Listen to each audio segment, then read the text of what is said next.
자, 반갑습니다. 루카스 장진민 강사라고 합니다. 간단하게 소개를 좀 시켜드리겠습니다. 저는요, 윌비스 고시학원에서 이제 임용고시, 그다음에 국가공무원, 구급공무원 사회를 담당하고 있는 장진민 강사라고 합니다. 네, 만나서 반갑고요. 제가 지금 여기 선 이유는 이제 관심 있는 분들은 다 들어오셔가지고 보시겠지만 12월에 법무부 보호관찰직 특채 이제 채용 공고가 떴습니다. 그죠? 그래서 최종 정리 사회 강좌를 좀 홍보도 해드릴 겸, 그리고 간단한 오리엔테이션, 그리고 어떤 문제가 나왔고 이런 개괄적인 설명들을 제가 좀 해드리려고 이제 시간을 빼서 OT 강의를 이때 스튜디오로 좀 진행을 하고 있습니다. 알겠죠? 네. 각설하고 본론만 쭉쭉 말씀을 드릴게요. 일단 자 보시면 자 책이 나왔습니다. 보호직 특채라고 해서 보호직의 이제 모든 컨셉을 맞춘 그런 최종 정리 사회라는 교재가 이제 윌비스에서 나왔고요. 저희가 만든 거고요. 저 혼자 강의하는 게 아니고 저희는 이제 팀 티칭입니다. 그러니까 임용고시나 공무원 그 사회 과목이나 전부 다 팀 티칭을 하고 있는데 서호성 강사라고 있습니다. 이제 그분께서 경제 파트하고 이제 사회문화 파트를 진행을 해주실 거고, 저 같은 경우는 이제 법학과 정치학 쪽 개념, 그러니까 법과 정치 영역을 담당을 해드릴 거예요. 알겠죠? 그래서 두 명의 강사가 진행을 한다라고 보시면 될 것 같고요. 이제 제 밑에 강의 보시면 서우성 강사의 오리엔테이션 강의가 또 떠 있습니다. 그러니까 일종의 샘플 강의니까 보시면서 이제 강좌 선택에 참고를 좀 해주시면 좋을 것 같고요. 알겠죠? 공부를 하실 수 있는 그 시간적인 여유가 그렇게 많지 않습니다. 그죠? 아마 길어야 한 달 정도 될 것이고요. 형사소송법, 그러니까 정주영 교수님 강의도 들으시고 저희 강의를 들으시면 합격이 좀 더 가깝지 않을까 생각이 됩니다. 그 이유를 좀 말씀드리면 조금 이제 민감한 말일 수가 있는데 오해하지 마시고, 그러니까 저희 생각을, 그러니까 저희 팀의 생각을 제가 이제 말씀을 드리는 겁니다. 다른 학원들 또는 다른 사이트들을 좀 이제 참고를 해봤어요. 어떤 식으로 강의를 구성을 할까 봤는데 그냥 구급 공무원 사회 강의를 조금 이제 할인을 해가지고 그냥 빨리빨리 수강을 할 수 있게, 그러니까 총 한 60강 정도, 많게는 100강짜리 강의도 있더라고요. 그걸 한 달 동안 이제 공부를 하라라는 뜻인데 저희는 좀 의문이 듭니다.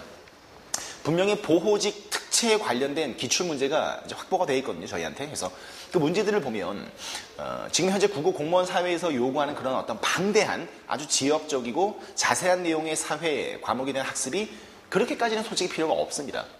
알겠죠? 그래서 저희 교재 두께를 보시면 아시겠지만 좀 얇아요. 그리고 문제들도 다수 들어가 있고 핵심 개념들만 좀 많이 도표로 도식화되어 있는 그런 어떤 요약 형태의 교재라 보시면 되겠습니다. 그래서 정말로 중요한, 그리고 반드시 출제가 될 수밖에 없는 그런 핵심 개념들을 중심으로 해서 저희가 이제 강의를 진행을 할 거예요. 그래서 총 4번, 그러니까 현장 강의를 기준으로 했을 때 총 4번에 걸쳐가지고 사회를 끝을 내드릴 겁니다.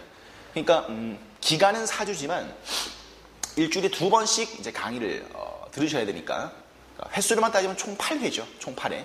대략 러닝 타임으로 말씀드리면 한 24시간, 많게는 보강을 뭐 한 번 정도 한다 그러면 가급적이면 30시간 이내에 보호직 특채에 관련된 그런 사회의 기본 개념들과 문제들을 저희가 이제 확실하게 잡아드릴 겁니다. 그래서 30시간 정도를 이제 강의를 듣는 시간에 투자를 해주시고 형사소송법도 거의 마찬가지의 어떤 커리큘럼으로 구성이 될 거예요. 알겠죠? 그렇게 좀 참조를 해주시면 될 것 같고요. 너무 많은 형태의 그런 분량의 강의는 조금 지양해 주시는 게 맞지 않는가, 그렇게 좀 생각이 됩니다. 알겠죠? 저희는 분명히 말씀을 드릴게요. 교재도 따로 만들었고 강의도 따로 진행을 할 겁니다. 아마 현장에서 강의가 이제 진행되는 걸 아마 온라인으로 이제 보시는 회원분들은 인강으로 이제 보실 텐데 스튜디오 강의가 아니고 이제 현장 강의로 진행되는 걸 동시에 보실 겁니다. 그게 좀 더 현장감도 살고 공부를 하시는 게 좀 더 덜 지루하고 아마 좀 더 생동감 있는 학습이 이제 이루어질 거라고 보여집니다. 알겠죠? 자, 이제 책 얘기는 뭐 됐고요. 시험을 보시려면 책을 사야 되고, 그리고 책을 사가지고 보시면 뭐 잘 나왔구나 판단 내실 겁니다. 자, 그 다음에 PDF 파일이 하나 올라와 있죠. 그죠? 이 오리엔테이션을 위해서 이제 한 장짜리로 제가 만들어 놨습니다. 참고하시면서 좀 보시면 될 텐데 바로 볼게요. 일단 사회 과목의 구성과 내용이라고 해가지고 제가 이제 박스만 하나 넣어놨죠. 그죠? 그냥 간단하게 들으시면 돼요. 뭐 필기도 필요 없고 내용을 한번 보자라는 거니까. 사회 과목은요, 총 4 영역으로 구성되어 있습니다. 그러니까 이제 3개로 통합됐으니까 3가지 영역으로 제가 말씀드릴게요. 아까도 잠깐 제가 얘기했었지만 첫 번째가 법과 정치라는 고등학교 교과서가 있습니다. 네. 공식적인 출제 범위는 고등학교 고교 교과서 범위 내에 있는 개념들이 되겠습니다. 정말로 법학과 정치학을 공부하시는 건 사실은 아닙니다. 알겠죠? 이건 절대로 착각하시면 안 돼요. 그러니까 너무 방대한 분량의 범위를 잡아가지고 공부를 하시면 이건 악담이 아니고요. 떨어지십니다. 왜냐하면 공부를 정해진 기간 내에 전부 다 하실 수가 없어요. 아무리 두 과목밖에 없지만 형사소송법도 분량 엄청납니다. 그리고 사회 과목도 정치, 경제, 사회문화, 법 이게 전부 다 섞여 들어가 있기 때문에 그렇게 만만하거나 분량이 적은 그런 과목이 아닙니다. 또 내용의 어떤 정도로만 봐도 아주 쉬운 무슨 중학교 사회 이 정도의 개념은 아니에요. 알겠죠? 어느 정도 반드시 공부가 돼야 되기 때문에 저희가 분명히 범위는 줄여드릴 것이고요. 알겠죠? 그래서 법과 정치, 원래 법학, 정치학을 이제 따로 잘라놨는데 여기 이제 교육 과정이 바뀌면서 통합이 됐습니다. 이걸 제가 담당하는 거예요. 이걸. 알겠죠? 대략 20문제 중에서 대략 20문항 중에서 법과 정치가 9문제에서 10문제쯤 출제가 되어 왔습니다. 그 근거는 2010년도 그 법무부 보호직 특채와 2011년도 그 보호직 특채 문제를 저희가 이제 거의 완벽하게 복원된 것들을 이제 데이터를 가지고 있기 때문에 말씀을 드리는 거예요. 한 절반 정도의 분량이 되는구나. 전체 문제에서. 그렇게 보시면 될 것 같고요. 두 번째는 사회문화 파트입니다. 그나마 이게 가장 좀 가볍고 공부를 할 만하다라고 판단이 되실 겁니다. 사회문화가. 다음에 역시나 가장 어려운 건 이제 서우성 강사가 담당을 하겠지만 바로 경제학입니다. 경제학. 어렵습니다. 아주 가볍고 쉬운 과목이 절대로 될 수가 없어요. 그래서 사회문화 경제 같은 경우는 역시나 두 개 합쳐가지고 한 9문제, 10문제. 그러니까 대략 한 볼륨은 반반 정도 된다라고 보시면 됩니다. 그리고 아마 합격의 당락을 좌우하는 건 경제가 될 겁니다. 네. 제가 비록 이 과목을 담당을 하지만 이 과목에서 합격과 불합격의 당락이 좌우가 될 거예요. 알겠죠? 그래서 경제 영역만큼은 공부를 좀 더 확실하게 해달라라는 말씀을 제가 대신 먼저 드리도록 하겠습니다. 그나마 이게 조금 수월할 것이고요. 알겠죠? 그리고 정치학적 개념들도 그리 많이 어렵지는 않을 겁니다. 그러니까 결국 여러분들이 공부를 하시면서 가장 많은 스트레스를 받는 영역은 뻔하죠. 이 법 파트하고 경제 파트가 될 거예요. 알겠죠? 네. 이렇게 구성이 된다라는 거 좀 알아두시고, 물론 중요한 기출, 그러니까 많이 빈출된 그런 주제들도 정해져 있습니다. 알겠죠? 그 정해진 주제를 이제 제가 문제를 풀어드릴 거예요. 알겠죠? 백문이 불여일견입니다. 뭐 아무리 떠들어봐야 뭔 의미가 있겠습니까? 그죠? 실제 기출문제를 제가 보여드리고 조금 분석을 해드리면서 어떤 식으로 공부를 하면서 마무리하는 것이 이제 합격을 위한 가장 좋은 로드맵인가, 이런 것들을 제가 이제 그려드리고 마무리를 할게요. 알겠죠? 자, 보죠. 이제 2번 보시면 실제 기출 예제 분석이라고 해서 모든 문제를 다 풀어드릴 수는 없고, 알겠죠? 맛배기니까 가장 빈출도가 높았었던 그 법과 정치 영역에서 문제를 4개를 제가 골라왔습니다. 2010년도, 2011년도 문제에서 골라왔거든요. 그래서 4문제 정도를 한번 같이 보고, 그리고 본 강의 현장에서 뵙도록 하겠습니다. 알겠죠? 자, 한번 보죠. 첫 번째 문제 1번. 2010년도 특채 문제군요. 매우 쉽죠. 이거는요, 공부를 하지 않아도 솔직히 톡 까놓고 말씀드려가지고 고등학교 이상의 학력이 만약에 있으시다면, 아니 그냥 뇌가 붙어 있다면 좀 심한가요? 네, 누구나 풀 수 있습니다. 자, 볼게요.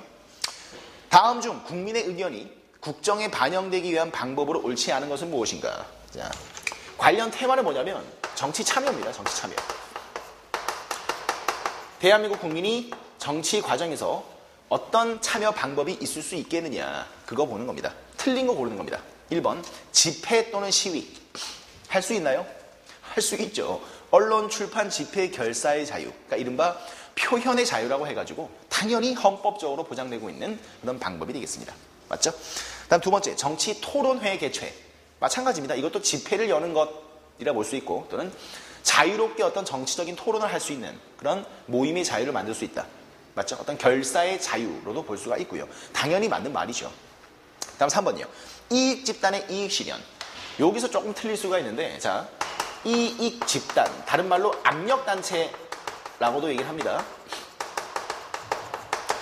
대한민국에서 존재하는 수많은 정치에 참여하는 어떤 집단, 그러니까 자발적 결사체 중에서 유독 비판을 많이 받는 단체가 바로 여기에요. 이익 집단이요. 왜냐하면 이 이익 집단을 만든 그 설립 목적 자체가 뭐냐면 자신들의 이익을 추구하기 위해서, 즉 사익을 추구하기 위해서 특수 이익을 달성하는 게 얘네들의 목적이에요. 맞죠? 간단하게 예를 들어드리면 대한의사협회라고 들어보셨죠?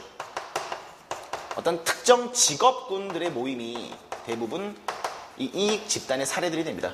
뭐 전경련 이런 것들도 있고요. 그래서 이런 대한의사협회가 주로 무엇을 위해서 활동을 하겠습니까? 환자들을 어떻게 하면 좀 더 잘 진료할까? 뭐 이런 것들을 논의하는 경우도 있겠지만 본질적인 설립 목적은요.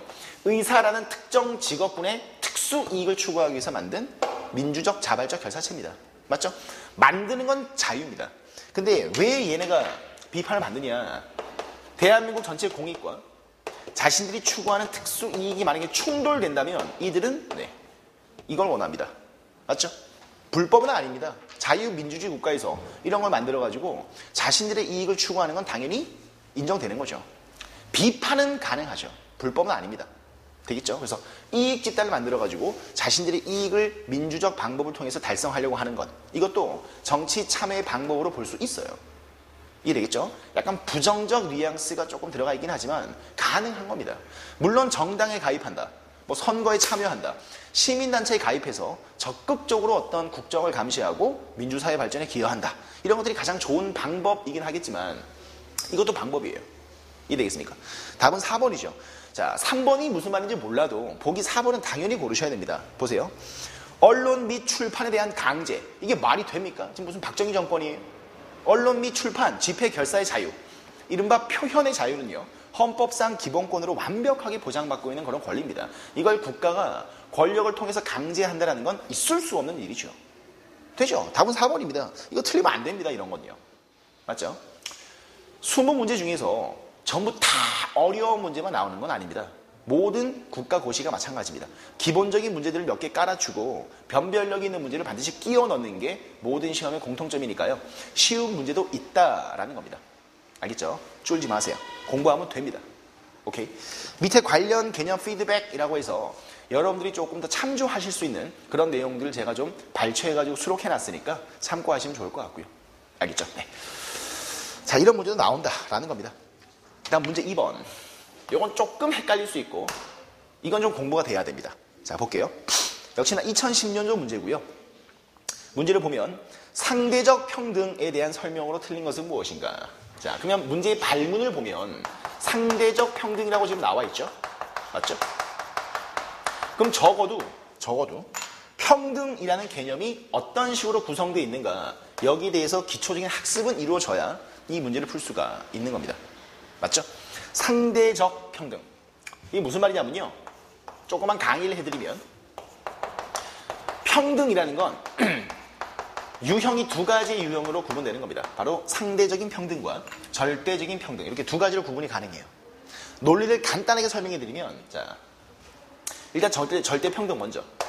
절대 평등이라는 건 이런 논리입니다.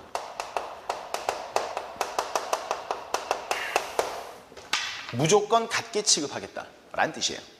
자, 뜻이 뭐냐면 같은 것은 같게 취급하고 당연한 거죠. 다른 것도 같게 취급하는 거예요. 그러니까 차이를 인정하지 않는 일체의 차별을 허용하지 않는 그런 무조건적인 평등을 절대 평등이라고 얘기를 합니다.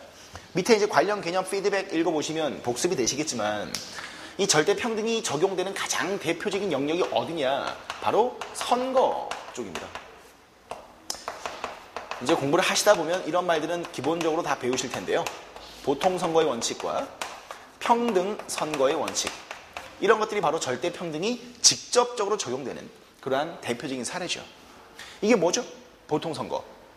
만 19세 이상의 모든 대한민국 국민은요.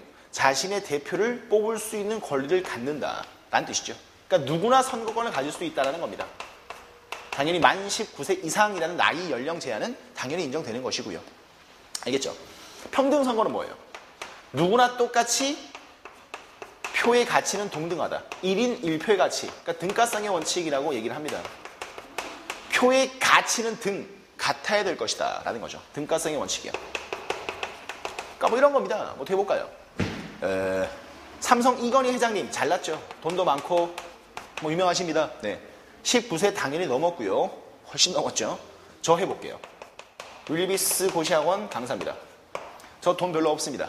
저 잘난 것도 없어요. 나이도 좀 어리고요. 그러면 이건희 씨하고 저 둘 다 대한민국 국민이니까 누구든지 무조건 한 표 행사할 수 있다. 즉 보통 선거에 입각해서 무조건 한 표 행사할 수 있는 권리를 줘야 돼요. 이게 절대 평등입니다. 맞죠? 그리고 아무리 잘난 이 회장님도 표의 가치는 한 표의 가치만 주는 거예요. 아무리 못난 저도 19세 이상 대한민국 국민이라면 한 표의 가치만 주는 거죠. 표의 가치는 무조건 똑같아야 된다면 무조건 똑같이. 차이를 인정하면 안 되는 것입니다. 잘났고 돈 많고 세금 많이 내니까 4표, 저는 한 표. 이건 안 되는 겁니다. 되겠죠? 이런 게 절대 평등의 개념이에요. 자, 그러면 상대 평등은 뭐겠습니까? 머리를 조금만 돌려보세요. 반대의 논리니까 상대적 평등이라는 것은 이런 논리입니다. 이해되죠? 다른 건 다르게 취급하겠다라는 거예요. 물론 같은 건 같게 취급을 해야죠. 이건 기본입니다. 평등의 기본적인 어떤 본질적 내용이에요. 근데 다른 건 다르게 취급을 해야 되는 겁니다. 영역에 따라 가지고 구별해야 되는 거죠. 물론 합리적인 이유가 인정이 돼야 구별을 할 수 있는 겁니다. 이걸로 또 해볼게요. 이건희 회장님하고 저요. 둘 다 국민입니다. 둘 다 소득이 있는 국민이죠. 그럼 둘 다 뭐예요? 세금을 내야 될 겁니다. 납세의 의무를 진다. 반드시 납세의 의무를 지는 건 이쪽 평등이 되는 겁니다. 당연하죠. 세금은 누구나 똑같이 무조건 내야 되니까. 근데 뭐가 다를까요? 그럼요. 세율이 다르겠죠. 세금을 내는 액수의 정도는 분명히 차이가 납니다. 이해돼요? 자, 간단하게 삼성 이건희 회장도 국민이니까 자신의 소득에서 10% 세금으로 내고 저도 강사하면서 돈 벌고 있으니까 제 소득의 10%를 세금으로 내면 되게 평등해 보이잖아요. 그죠? 아니라는 겁니다. 이건 불평등이에요. 왜냐하면 세금을 무조건 내야 된다라는 건 차이를 인정하면 안 되겠지만 얼마를 내야 되는 것인가? 이런 영역에서는요. 당연히 이 두 명을 구별해야죠. 왜요? 이건희 회장하고 저는요. 다르거든요. 이해되겠습니까? 이렇게 해볼까요? 뭐 그냥 예를 들니까 이건희 회장이 1년에 1억 번다고 칠게요. 저 1년에 1,000만 원 번다고 치겠습니다. 그럼 이건희 회장님은 세금을 1,000만 원 내는 겁니다. 10%니까 저는요. 애게 100만 원 내는 거죠. 그럼 회장님이 훨씬 더 많이 내고 저는 얼마 안 되는 거니까 또 평등하게 보이잖아요. 그죠? 근데 아니라고요. 왜냐하면 내는 것도 중요하지만 더 중요한 게 뭐게요? 남아있는 재산입니다. 얼마 남아요? 9천만 원 남죠. 저는요. 900만 원 어떻게 삽니까? 저 먹고 살 수가 없지 않습니까? 이해돼요? 그러니까 소득의 차이가 많이 날 때는 실제로 세금을 이런 식으로 걷는 거예요. 예를 들면 20% 내고 저는 1%만 내는 겁니다.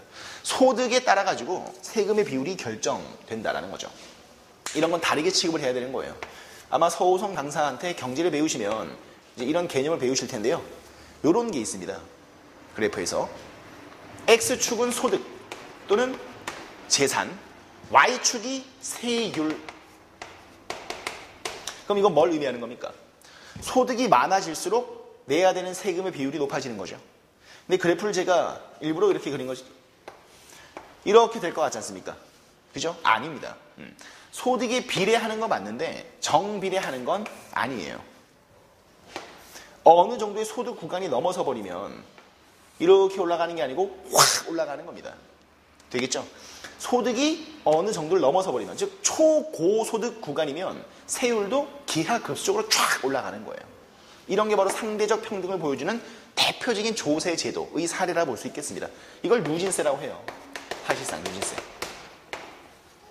되겠죠? 이런 게 상대 평등의 개념이라고 볼 수 있겠습니다. 오케이. 자, 그러면 상대적 평등으로 틀린 것은 이 논리만 지금 간단하게 배워가지 않습니까? 그죠? 그럼 답이 나오는가 한번 볼게요. 1번. 업무상 직군별 근로 조건을 달리한다. 무슨 뜻일까요? 모든 근로자한테 임금을 다 똑같이 지급한다가 아니고 다르게 주겠다는 뜻이죠. 절대 평등일까요? 상대 평등일까요? 이게 바로 상대적인 의미의 평등이에요. 당연한 거 아닙니까? 공무원들도 마찬가지잖아요. 지금 여러분들은 보호직 공무원을 준비하시지만 또 간단하게 예를 들어서 일반 행정직 공무원하고 경찰서 형사분들 뭐 확실하게는 모르겠습니다. 저 같은 경우는 군 생활을 전투경찰로 했기 때문에 이분들이 대략 어떻게 일을 하는지를 옆에서 바로 봤고 와이프한테 맨날 욕먹는 것도 같이 봤고 진짜 불쌍하고 되게 좀 약간 뭐랄까요 좀 되게 힘들게 사는 모습들을 제가 2년 2개월 동안 바로 옆에서 봤습니다. 근데 봉급 명세서표를 보니까 일반 어떤 내근직 경찰 공무원들보다는 확실히 월급이 세더라고요. 그 이유는 뭐예요? 수당 같은 것들이 꽤 많이 붙고 그리고 훨씬 더 위험한 직종에 종사하니까 맞죠? 여기에 좀 더 많은 돈을 주는 거죠. 맞죠? 직군별 임금은 다르게 주는 게 당연히 평등한 겁니다.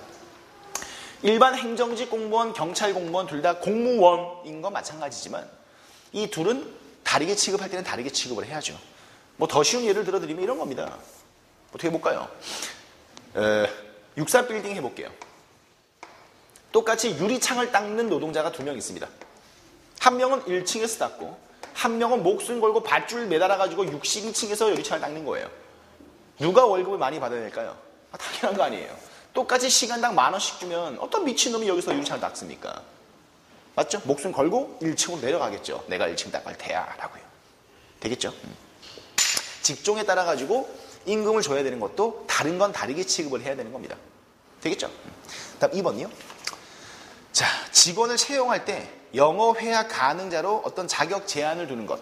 이것도 인정되겠죠. 즉 모든 직종이 다 그런 건 아니겠지만 예를 들어서 해외 업무라든가 또는 외국 회사의 어떤 딜러 이런 사람들하고 뭔가 거래할 때 거의 네이티브 수준 또는 토익 얼마 이상 IBT 토플 115 이상 이런 식으로 어학 자격 조건을 두는 건 불평등이 아닙니다.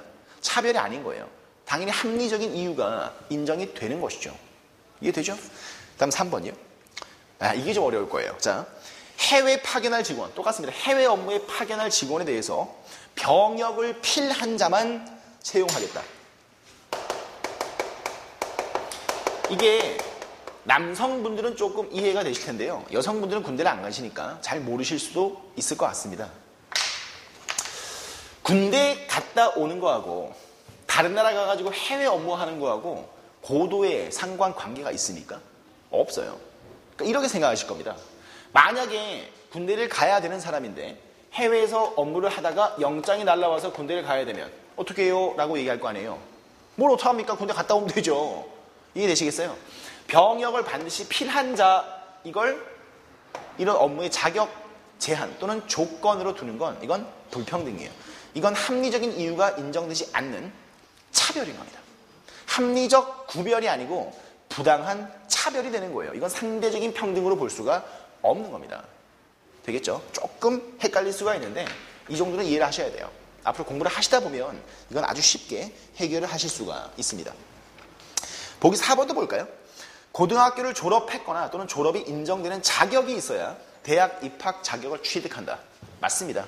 고등학교 졸업자 또는 고등학교 졸업과 어떤 동등한 그런 학력을 소지하고 있는 검정고시라든가 그죠? 또는 외국에서 공부를 하다가 넘어온 그런 사람들이 인정이 되는 거죠. 누구나 대학에 다 갈 수 있는 그런 자격 조건이 인정되는 것은 아닙니다. 되죠? 정답은 3번입니다. 할만하죠? 자, 다음 뒤에 두 문제요. 여기는 이제 앞서 지금 제가 분석해드린 두 문제하고는 약간은 다르게 공부가 좀 되어 있어야 풀 수 있는 완전한 개념형 문제가 되겠습니다. 자, 3번 볼게요. 역시나 2010년도 보호직 문제고요. 네, 막 날라댕기네요. 자, 보죠. 다음 제시문은 죄형 법정주의의 어떤 원칙에 위반되는가? 지금 문제만 딱 봐도 어려워 보이죠? 이유는 단 하나입니다. 왜 어려워 보일까요? 죄형 법정주의가 뭔지 모르니까요. 그죠? 그러니까 이런 것들 공부해 가시는 거예요. 자, 3번 문제는 형법 문제입니다. 사실상 형법, 죄형 법정주의. 밑에 또 간략하게 제가 피드백 개념 갖다 붙여놨으니까 참고하시면 좋을 것 같고요. 지금 제가 조금만 개괄적으로 설명을 해드릴게요. 자, 대한민국 형법의 제1원칙입니다. 무슨 말이냐? 무엇이 범죄고 그 범죄를 저지르면 어떤 국가 형벌권이 행사되는 것인가를 미리미리 법으로 정해놔라 라는 뜻입니다. 다시 한번. 무엇이 범죄고 그 범죄에 따른 형벌은 무엇인지를 미리 법에다가 규정해놔 라는 뜻이에요. 왜 이런 주의가 있을까요? 만약에 죄형 법정주의가 없다면 그야말로 귀에 걸면 귀걸이, 코에 걸면 코걸이가 되는 겁니다. 이현형, 비현형 되는 거죠. 되죠? 어떤 사람의 행위가 이때는 범죄가 될 수 있고 또 다른 때는 범죄가 되지 않는다. 이러면 법적 안정성 자체가 상당히 무너질 것이고, 그죠? 국민들의 어떤 예측 가능한 그런 안정된 법 생활이 무너지게 되는 겁니다. 또 국가 형벌권이 자의적으로 남용될 수 있는 가능성도 있죠.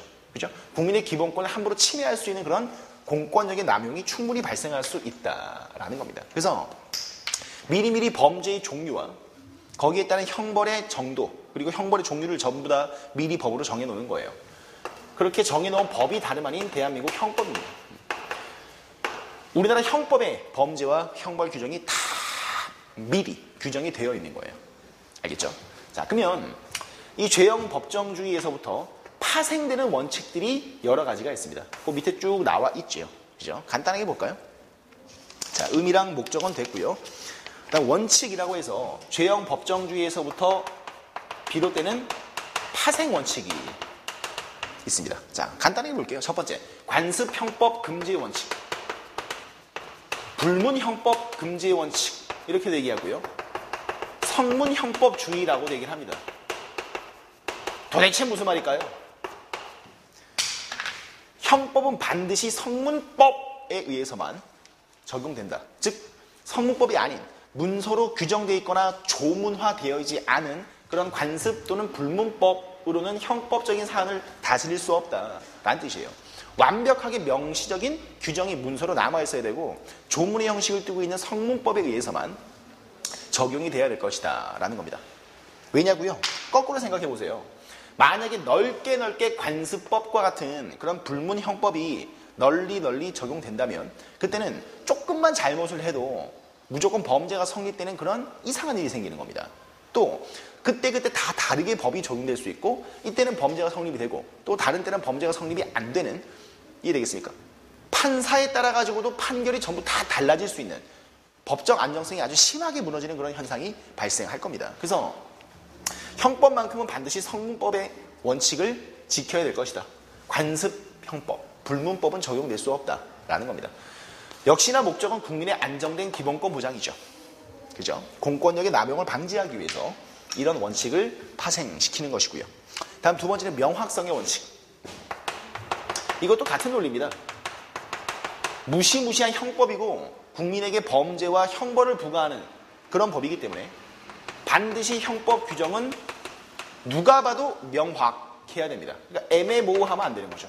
중의적이거나 애매모호한 그러한 법률 규정은 안 돼요. 그러니까 예를 들면 이런 거죠. 옛날에 박정희 정권 때 이런 법률 조항이 있어요. 지금은 당연히 없어졌죠. 대한민국의 기본적인 사회 질서에 반하는 행위를 한 사람은 처벌한다. 점. 다시요. 우리나라에서 요구되는 기본적인 사회의 질서에 반하는 행동을 한 사람은 처벌한다. 이 별로 문제가 없어 보이죠? 그죠? 근데 아닙니다. 이건 말도 안 되는 겁니다. 왠지 대충 보이죠? 제일 무서운 게 뭐게요? 이겁니다. 처벌한다. 뭐 어떻게 해요? 죽입니까? 사형이에요? 유기징역? 금고? 구류? 과료? 벌금? 알 수가 없지 않습니까? 그러면 그냥 처벌한다 라고만 나와 있으면 누구 마음이에요? 판사 마음이에요. 국가 공권력이 그야말로 자의적으로 행사가 될 수 있는 가장 대표적인 사례가 이런 겁니다. 되겠죠? 이것도 말이 안 되는 겁니다. 우리나라 사회 질서에 반하는 행위는 그 행위가 뭔데요? 뭐예요? 기준이 없잖아요. 역시나 누구 마음입니까? 판사 마음이라고요. 이것이야말로 공권력의 자의적인 남용을 보여주는 대표적인 사례입니다.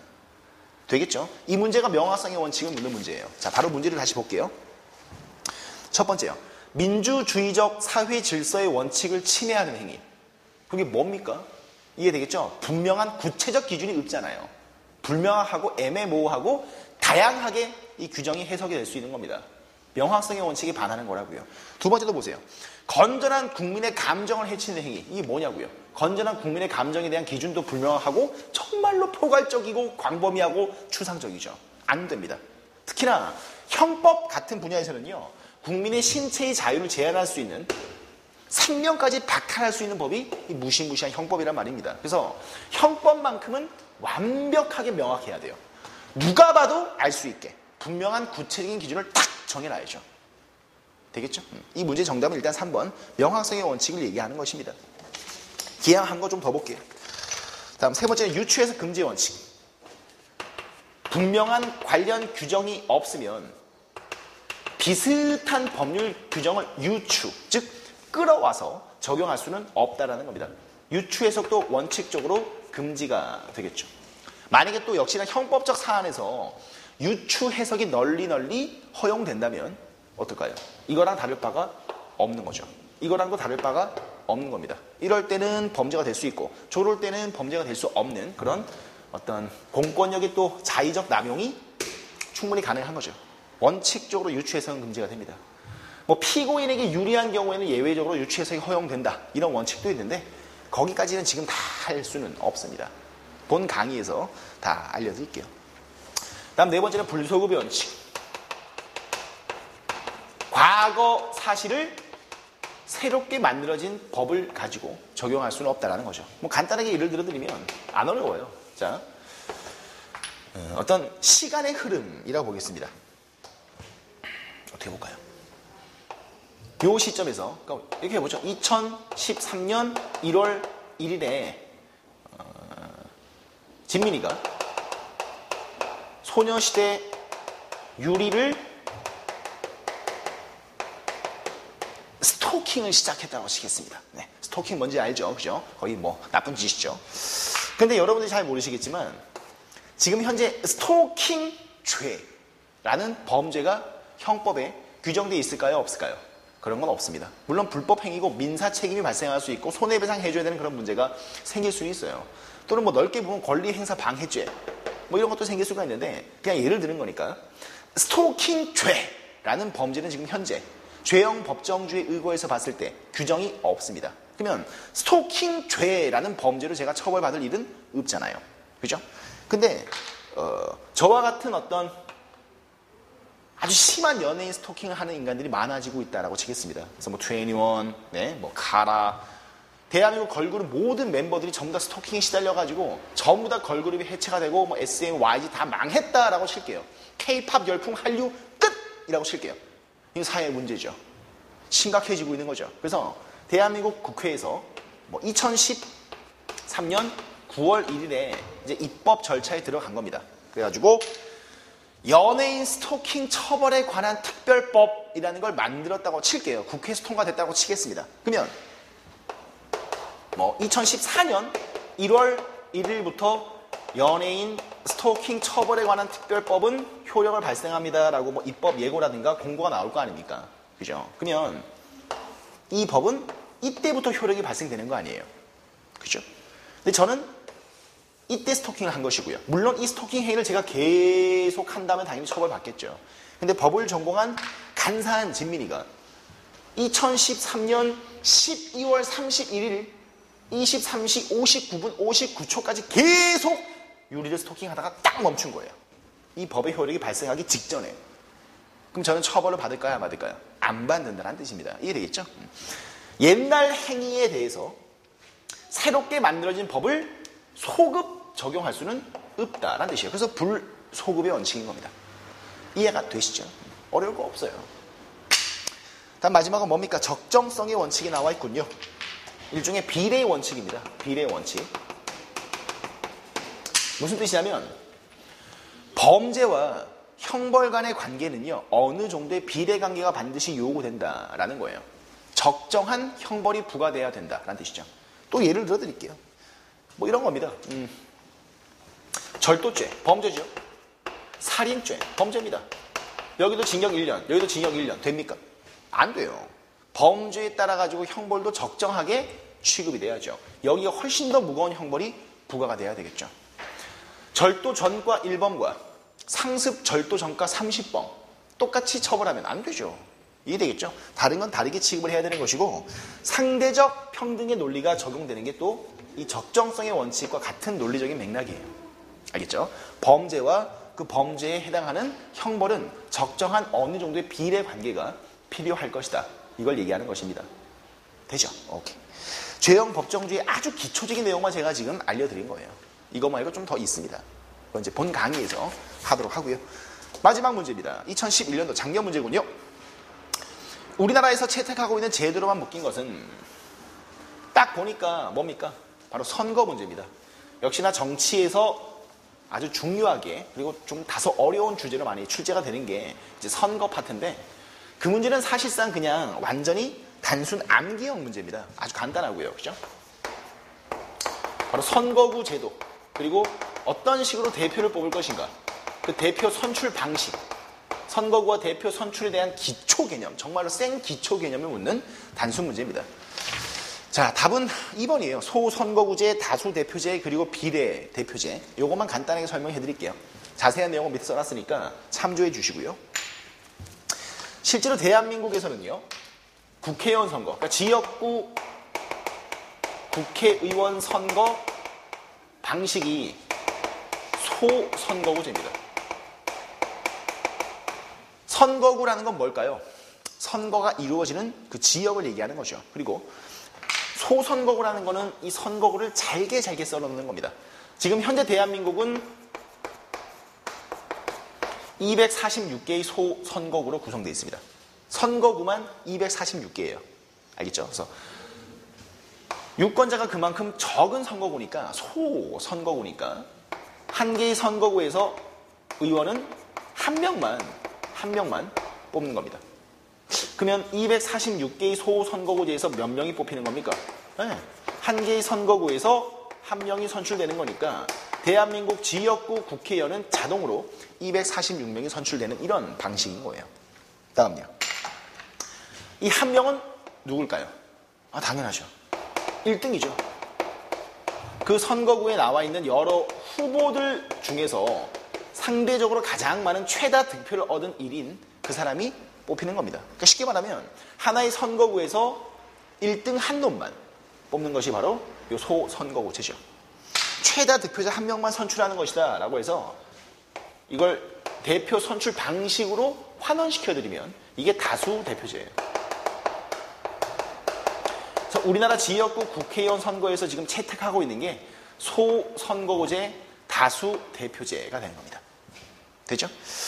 근데 선거를 한 번씩은 다 해보실 테니까 사람 이름에 한 표 찍으면 그만입니까? 한 표 또 찍습니까? 한 표 또 찍죠. 그게 뭐예요? 내가 지지하고 내가 선호하는 정당에 따로 투표합니다. 그래서 지금 현재 의원 선거, 국회의원이든 지방의원이든 의원 선거에서 대한민국 유권자는요 1인 2표제, 도장을 2번 찍죠. 그죠? 내가 살고 있는 지역구의 여러 후보 중에서 내가 지지하는 후보한테 꽝! 한 표 주는 게 바로 이 지역구 의원 선거고요. 도장이 이렇게 생겼지 않습니까? 기호 나오고 사람 이름 쫙 나오면 내가 지지하는 후보에 찍어주면 됩니다. 맞죠? 또 한편은 어디다가 줍니까? 정당 득표, 그러니까 정당 투표용지가 따로 있지 않습니까? 그 정당 투표용지에다가 대한민국의 모든 유권자들이 지지하는 정당에 한 표 주는 거예요. 그러면 이 정당 투표에 따라 가지고 각 정당이 유권자들한테 얻은 득표율이 나올 거 아닙니까? 맞죠? 이 정당 득표율에 비례해서 대표를 뽑아주는 거예요. 이게 바로 비례대표제인 겁니다. 그래서 정확하게 말씀드리면 정당 명부식 비례대표제라고 하는 거예요. 정당 명부식 비례대표제. 자, 그러면 이 비례대표제는 누구를 뽑는 것이냐? 이게 바로 전국구 의원이라고 불리우는 그 자들입니다. 이건 정말 상식인데요. 여의도에 가면 이런 집이 있습니다. 그죠? 어딘지 알죠? 그죠? 여기 몇 명 계세요? 원래는 299명이었는데 이제 300명으로 딱 계산하기 편하게 증원, 한 명 증원됐습니다. 보실래요? 이 300명 전부 다 금배지 달고 여의도에 출근하시는 의원들입니다. 대한민국 국민들의 대표죠. 근데 아까 246명이라고 했지 않습니까? 그죠? 그럼 이 246명은 해당 선거구 유권자들이 직접 찍어주는 사람들입니다. 문제가 없습니다.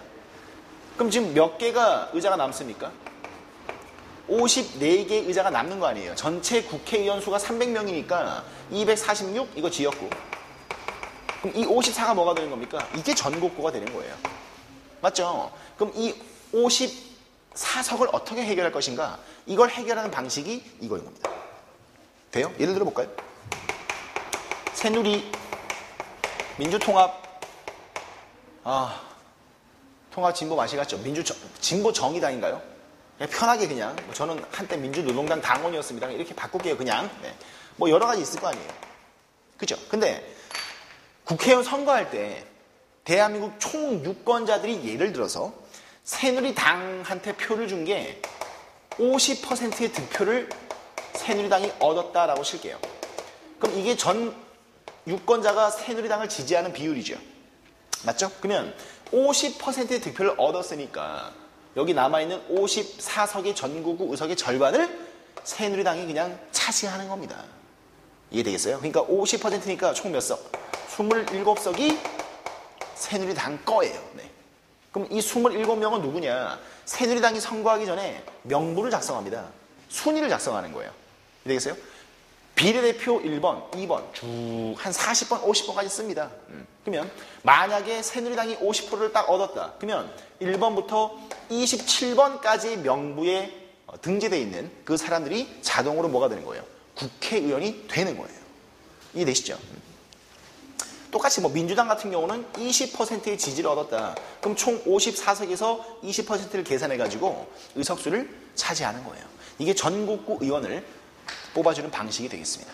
할만하죠? 네. 아주 기초적인 내용이에요. 대한민국 국회의원 선거에서 지역구 의원과 전국구 의원의 선출 방식을 설명을 해드릴 겁니다. 알겠죠? 그래서 소선거구제, 1등 한 명만 뽑아주는 다수대표제, 그리고 54석의 전국구 의석수를 어떻게 해결할 것인가? 그건 정당 득표율에 비례해서 54석을 대표로 선출해주는 방식, 바로 비례대표제. 정확하게 말씀드리면 정당 명부식 비례대표제. 이게 바로 전국구 의원을 선출하는 방식이 되겠습니다. 할만하죠? 한 개도 안 어려워요. 네. 문제 자체의 난이도가 기본적인 어떤 구급 공시 스타일보다는 좀 더 쉽고, 알겠죠? 네. 하지만 정해진 짧은 기간 동안에 여러분들이 이제 확실하게 한두 번은 회독하시고 공부를 하셔야 되니까 그게 힘들고 그게 조금 고통스러운 어떤 작업이 될 겁니다. 알겠죠? 네. 별로 안 두껍습니다. 네, 할 수 있어요. 한 달 정도면 충분히 2회독, 3회독 하셔가지고 남들보다 좀 더 앞서서 확실하게 가장 효율적으로 시험을 대비를 하실 수가 있을 겁니다. 알겠죠? 네. 그냥 믿고 따라오십시오. 절대로 배신하지 않습니다. 여러분들이 믿고 따라오시면 거기에 맞게끔 반드시 결과물을 이제 얻으실 수 있게 최대한의 도움을 드릴 테니까 믿고 선택을 해주시면 되겠습니다. 알겠죠? 네. 저는 여기서 마무리하겠습니다. 이제 좀 이따가 경제 서호선 강사가 이제 또 오셔가지고 이런저런 얘기를 해드리고 문제도 좀 풀어드리고 강의를 해드릴 거예요. 참고하시고 선택해 주십시오. 알겠죠? 무슨 선거 방송하는 것 같네요. 네. 열심히 공부를 하시고요. 만약에 이번 기회에 못 빼도 끝까지 또 최대한의 도움이 될 수 있는 방법을 만들어서 도움을 드리겠습니다. 알겠죠? 네. 여기서 물러가겠습니다. 수고하셨습니다.